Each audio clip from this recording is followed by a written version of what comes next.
سرکار صلی اللہ تعالیٰ علیہ وآلہ وسلم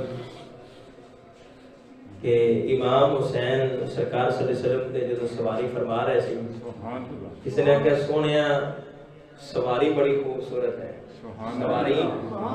بڑی خوبصورت ہے، کیونکہ سواری آمنہ دا لال سی۔ کہ میرے محبوب علیہ السلام نے فرمایا کہ سوار نہیں سونا، سوار نہیں سونا، سوار دی کیا بات،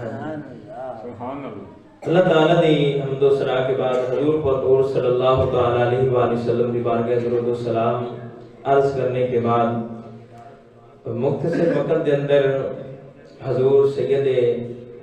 سیدنا غوث اعظم رضی کی ذات اور صفات اور فضائل اور کمالات اور عظمت آپ کے سامنے بیان کرنی ہے۔ آج ان کی عظمت اور فضائل کے حوالے سے گفتگو ہے۔ دعا فرماؤ کہ اللہ تعالی ہم سب کو سن کر اور اس پر عمل کی توفیق عطا فرمائے۔ دوستو بزرگوں، بعض لوگ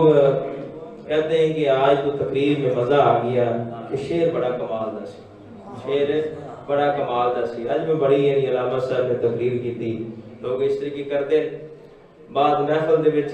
خطیب اچھا پڑھ دے یا ثنا خان اچھا پڑھ دے تو لوگ ہی نہیں اس حوالے نال بھی تعریف کر دیں کہ حضور دی تعریف بڑی سونی ہو گئی۔ لیکن اسی غور کرنا ہے کہ تقریر نصیحت واسطے ہوندی ہے، تقریر نصیحت واسطے ہوندی ہے۔ اسی یہ سوچا کری کہ اسی تقریر کی حاصل کیتا ہے، کیا صرف اسی شعر ہی سنتے رہ گئے، کیا صرف اسی آوازیں ہی سنتے رہے کہ ماشاءاللہ آواز بڑی خوبصورت ہے، بس ساری زندگی یہ نہیں سنیا، اگر سنتے عمل نہیں کیتا پھر سن سوچن کی ضرورت ہے کہ اسی آج دی تقریر جو کی درس حاصل کیتا ہے، سن کی نصیحت حاصل ہوئی ہے، اسی روزانہ درس قرآن سننے ہیں، روزانہ تقریریں سننے ہیں، مسجد بھی سننے ہیں، سارے امام مسجد بھی کرتے ہیں، اور لوگاں دی بھی اسی جناب میڈیا دور ہے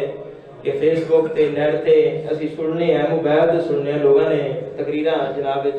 آدھی پسندیاں چیزاں کہڑی ہوندی ہیں نا جناب موبائل وچ رکھی ہوندی ہیں، کیا اسی یہ سن سنا تے نصیحت کی حاصل کرنے، اس تے بڑا ہی توجہ چاہیے، سن تھوڑی توجہ کرنی چاہیے کہ سارا کوئی سنتے انسان عبرت حاصل نہ کرے، انسان نصیحت حاصل نہ کرے، پھر انسان سوچے کہ لہذا میرے سنا تو کچھ فائدہ ہی حاصل ہویا ہے۔ سمجھ آ رہے کچھ نہ کچھ نیت رہتے آئے کرو کہ انشاءاللہ جمعہ المبارک پڑھیں گے، جو سنا گے انشاءاللہ سنتے عمل کریں گے، تقریر ہو جاوے ساری رات دی بندہ محفل بوے تے علماء کرام بار بار کہن کہ جس محبوب دی تسی محفل چاہے ہو اس محبوب نے فرمایا کہ نماز میری آنکھوں کی ٹھنڈک ہے، اور بندہ اس محفل وچ بیٹھے دعوے کرے سرکار دی محبت دے، اللہ دی محبت دے دعوے کرے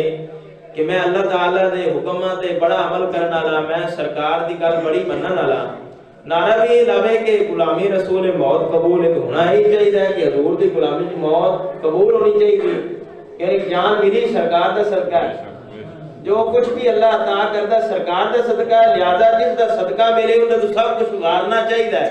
اور لیکن یہ بھی سوچنا چاہیے کہ میں ساری رات یا ساری زندگی جنیاں باتاں سننا، کسی سیرت سننا، اس محبوب دی عظمت سننا، کیا میں عمل کتنا کرنا؟ اس محبوب نے فرمایا کہ نماز میری آنکھوں کی ٹھنڈک ہے، نماز دین اسلام دا ستون ہے، ستون اس نے بولیا جاتا ہے جس سے ساری بنیادیں رکھی جان، اگر بنیاد کمزور ہوئے تو پھر مزہ نہیں آتا۔ ہم توجہ کرنی ہے کہ سارا دین اسلام دا کہ ستون ہے، میرے آقا صلی اللہ علیہ وسلم فرمایا کہ نماز ہے، جس نے نماز جان بوجھ کر چھوڑ دی، سرکار نے بتایا کہ اس کا اسلام نہیں ہے، وہ اسلام دیندار نہیں ہے، فرمایا کہ اس نے اسلام کے ستون کو گرا دیا۔ اور اگلا جملہ سنیں، فرمایا کہ نماز تو میری آنکھوں کی ٹھنڈک ہے۔ میں کہ سجنا یہ نعرے کھوکھلے، یہ محبت کھوکھلی ہے، یہ محبت رنگ لائے گی، اس محبت میں چاشنی ہوگی، پھر فجر کے ٹائم نیند نہیں اچھی لگے گی، حضور کی نماز اچھی لگے گی، خدا کا قرآن اچھا لگے گا۔ اور بھائی سن، لیکن سنتے کوئی نصیحت حاصل کر، یہ بیان، یہ تقریر، یہ دین کا حسن ہے، یہ خوبصورتی ہے، یہ نصیحت ہے، ہم سنیں اور اس پر کوئی عمل کی بھی کوشش کریں۔ حضور غوث پاک رحمت اللہ کی عظمت شان برال برا، آپ نے ساری زندگی جو بندہ جاتا ہے یہ نہیں کہتا کہ میں حضور غوث پاک کے دربار میں گیا ہوں، کہتا ہے کہ میں حضور غوث پاک کے مدرسے میں گیا ہوں۔ ساری زندگی آپ نے دین پڑھایا، اور ایک ہفتے میں 3 آپ محفلیں کرتے، اور ایک ایک محفل میں علماء کرام فرماتے 70 ہزار لوگ آتے ہیں، اس میں امام ابن جوزی جیسے محدث آتے، بڑے بڑے امام آتے، بڑے بڑے وقت کے مفتی آتے جو حضور غوث پاک کی تقریر ہوتے۔ لیکن جو حضور غوث پاک نے فرمایا، جو حضور غوث پاک کی آپ کی زندگی کا نچوڑ ہے، آپ فرماتے ہیں سب سے زیادہ جو قرب ملتا ہے نا اللہ تعالیٰ راضی ہوتا ہے، فرمایا کہ جب بھوکھوں کو کھانا کھلایا جائے، بھوکھوں کی مدد کی جائے، جب پریشان آپ کی پریشانی دور کی جائے، فرمایا اس وقت رب زیادہ راضی ہوتا ہے اور رب اپنا قرب عطا کرتا ہے۔ میں قادری ہوں، شکر ہے رب قدیر کا، میں قادری ہوں، شکر ہے رب قدیر کا، دامن ہے میرے ہاتھ میں پیرن پیر، دامن ہے میرے ہاتھ میں پیرن پیر کا، اور فیضان بڑھ رہا ہے میرے روشن ضمیر کا۔ مشکل پڑی تو سید کونین آ گئے، رتبہ ہے باکمال میرے دستگیر کا۔ یا رسول اللہ مکہ ہو یا مدینہ ہو، یا رسول اللہ امام اعلی حضرت امام اہل سنت فرماتے یا رسول اللہ مکہ ہو یا مدینہ ہو، آپ فرماتے حرم اور طیبہ اور بغداد جدھر نگاہ کیجئے، آپ فرماتے یا رسول اللہ مکہ ہو یا مدینہ ہو یا بغداد ہو یا کوئی بھی مقدس مقام ہو، جدھر بھی نگاہ اٹھا کر دیکھیں دیکھی جائے آپ کے نور کے جلوے نظر آتے ہیں۔ یا رسول اللہ آپ کے نور کے جلوے نظر آتے ہیں، کوئی داتا الحجویری کے نظر میں اور کوئی لاسانی مہر علی ہے اور خواجہ ہند الولی اور میرے غوث جلی ہے۔ کیسے کیسے دیے میرے محبوب نے، یہ نگینے ہیں ہمیں روشنی کے۔ سبحان اللہ، سبحان اللہ۔ قربان جائیں کہ حضور علیہ السلام خدا کے محبوب ہیں، میرے محبوب علیہ السلام خدا کے محبوب ہیں، حضور علیہ السلام خدا کے محبوب ہیں، اور میرے محبوب علیہ السلام کے محبوب غوث اعظم ہیں۔ سبحان اللہ۔ حضور نبی الثقلین ہیں اور غوث پاک ولی الثقلین ہیں۔ ہماری جان محمد رسول اللہ صلی اللہ تعالی علیہ وآلہ وسلم یعنی رسول الکونین ہیں، اور ہمارے آقا غوث اعظم رضی اللہ عنہ غوث الکونین ہیں۔ محبوب خدا علیہ السلام رسول الجن اور انس، اور محبوب مصطفیٰ سرکار غوث اعظم قوت دستگیر حضور سرکار غوث اعظم رضی اللہ عنہ غوث الجن اور انس اور شیخ الجن ہیں۔ وہ 14 طبقوں کے رسول ہیں، رسول اور نبی ہیں، یہ سارے جہان کے غوث اور ولی ہیں۔ ان کا نبوت اور رسالت میں ثانی نہیں ہے، ان کا ولایت اور غوثیت میں کوئی ثانی نہیں ہے۔ وہ بھی لاجواب ہیں، یہ بھی بے مثال ہیں، وہ خیر الورا ہیں، یہ غوث الورا ہیں۔ ان کی شان کا بھی منکر یعنی حضور کی شان کا بھی منکر بدبخت ہے، اور ان کی عظمت کا بھی منکر بد نصیب ہے۔ امام اہل سنت فرماتے ہیں کہ غوث اعظم درمیان اولیاء، چون محمد درمیان انبیاء۔ آپ فرماتے ہیں کہ اللہ تعالیٰ نے جو حضور غوث پاک کو اعزاز عطا فرمایا کہ جس طرح کی انبیاء میں حضور برا ہے، حضور کی شان میں دوسرا کوئی لسانی نہیں ملتا، آپ فرماتے ہیں اسی طریقے اولیاء کرام میں حضور غوث پاک کی شان ہے کہ جس طریقے انبیاء میں حضور علیہ السلام کی شان ہے، اسی طریقے جو میرے محبوب علیہ السلام کی امت میں اولیاء کرام ہیں ان میں حضور غوث پاک کی شان ہے۔ اور مزید آپ ارشاد فرماتے ہیں تیری سرکار میں لاتا ہے رضا اس کو شفیع جو میرا غوث ہے اور لاڈلا بیٹا تیرا۔ یا رسول اللہ کہ آپ کے در کا گدا جس کا نام ہے احمد رضا، یا رسول اللہ آپ کے در کا گدا جس کا نام ہے احمد رضا،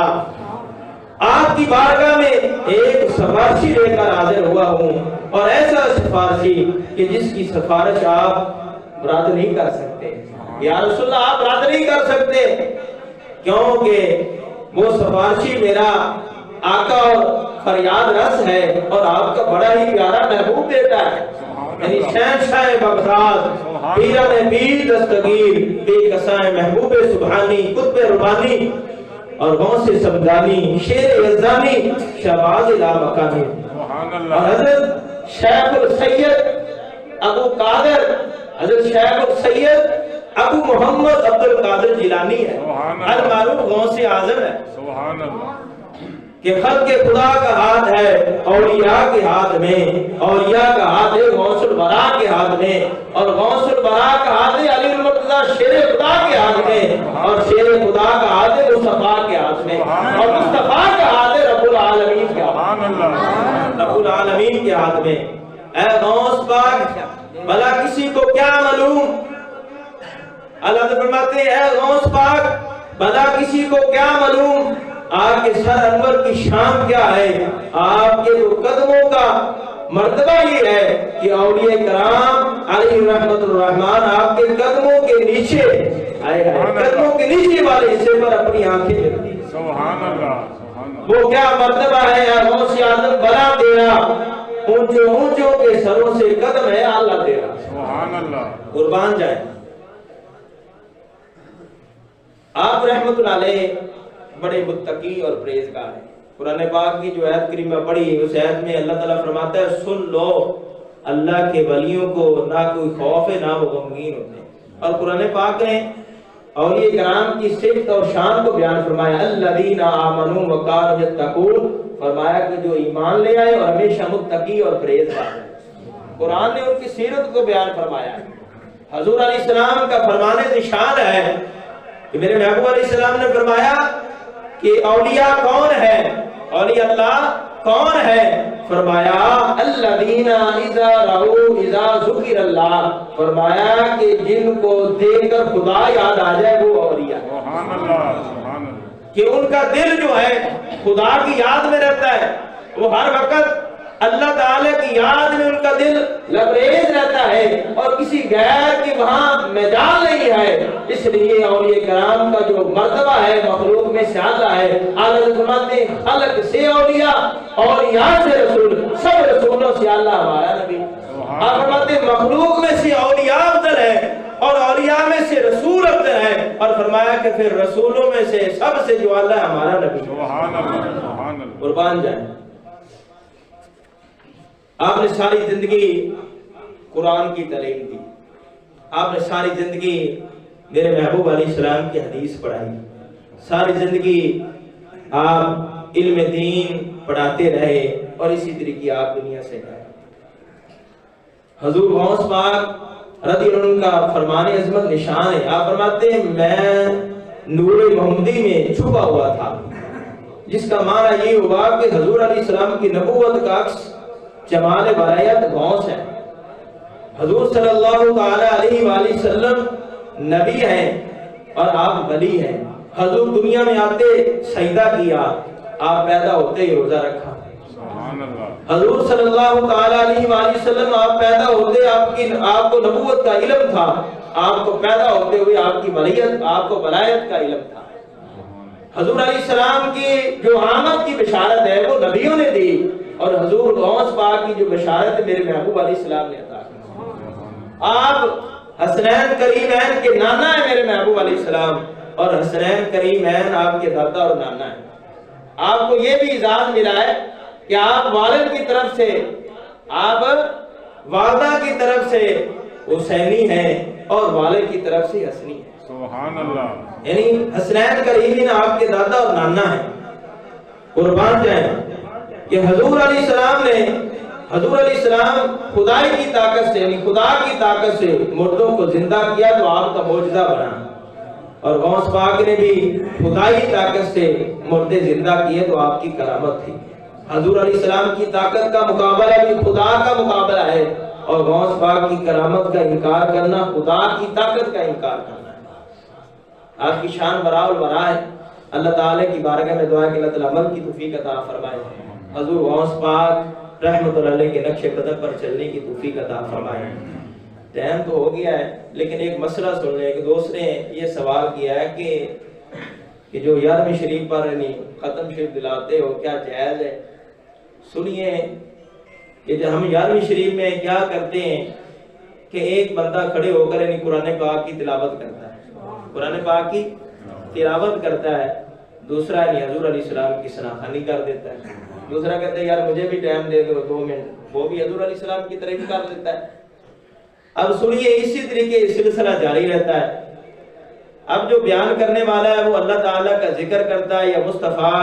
صلی اللہ تعالیٰ علیہ وآلہ وسلم کا ذکر کرتا ہے یا اولیاء کرام کی یا حضور غوث پاک کی عظمت اور شان بیان کرتا ہے۔ اب آخر میں جو لنگر کا اہتمام کیا جاتا ہے اس پر بھی اللہ کا کلام پڑھا جاتا ہے۔ اب لنگر تقسیم کرنا مخلوق کو کھلانا ثواب ہے، مسلمانوں کو کھلانا ثواب ہے۔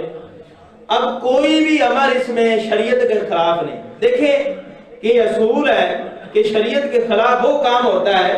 جو قرآن کے ساتھ یعنی مخالف ہو، قرآن کے یا حدیث کے بعد۔ دیکھیں کہ ثناخوانی ہوئی، قرآن پاک کی تلاوت کی گئی، وعظ و نصیحت کیا گیا، کوئی بھی ایسا عمل نہیں ہے کہ جو قرآن کے خلاف ہو یا مصطفیٰ کے فرمان کے خلاف ہو۔ تو پتہ چلا کہ ہم جو یہ عمل کرتے ہیں یہ نجائز نہیں بلکہ قرآن اور حدیث کی اثر ہے، قرآن اور حدیث سے ثابت ہے۔ اللہ تعالیٰ کی بارگاہ میں دعا ہے، لیکن یہ مقدر کی بات ہے، ہر بندہ 11ویں شریف کا لنگر نہیں کھاتا، ہر بندہ میلاد شریف کا لنگر نہیں کھاتا، وہی کھاتا ہے جس کے نصیب میں لکھا ہو، جو نصیب والا ہو، بد نصیب کھاتا ہی نہیں۔ وآخر دعوانا الحمدللہ رب العالمین۔